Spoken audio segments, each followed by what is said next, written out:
میں نے کہا اچھا جی درخواست کون دے رہا ہے؟ پی پی۔ درخواست کیوں دے رہے ہو؟ بولا بلدیات کو مؤخر کیا جائے۔ پھر پتا چلا جی وہ جج کے سامنے کھڑا کون ہے؟ وہ ایم کیو ایم۔ کیوں بھائی؟ بولا نہیں ابھی الیکشن نہیں ہونے چاہیے۔ میں نے کہا الیکشن سے اتنے ڈر کیوں رہے ہو؟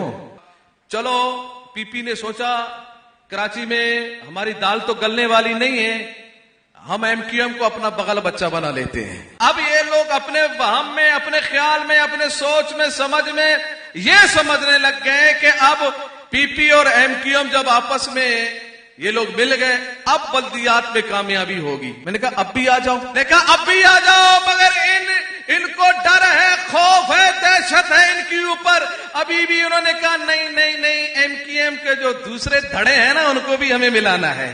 میں نے کہا کیا ہوا؟ اکیلے کیا ہوا؟ ہاں اکیلے ایم کیو ایم کافی نہیں ہے کیا؟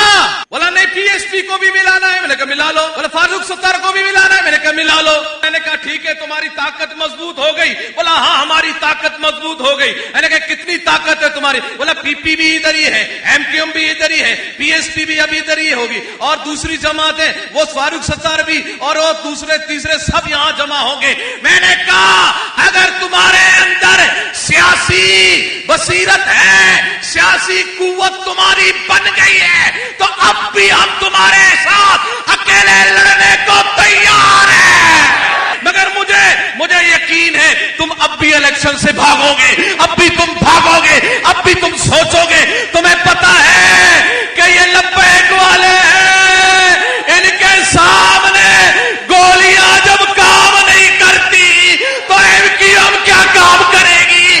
پی ایس پی کیا کام کرے گی؟ ارے پی پی کیا کام کرے گی؟ نانا یہ محمد رسول اللہ کے غلام ہیں، یہ اب ان کی طاقت بن گئی ہے۔ اب انشاءاللہ بلدیات بھی ہمارے ہیں، 2023 کے الیکشن بھی ہمارا ہے۔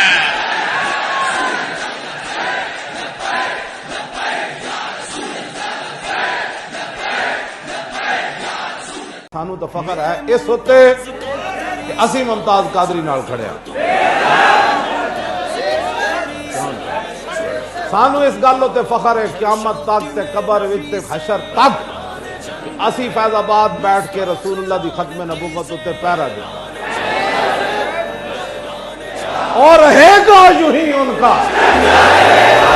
شرعی کی گل کرنے والے اور رہے گا یوں ہی ان کا اور رہے گا یوں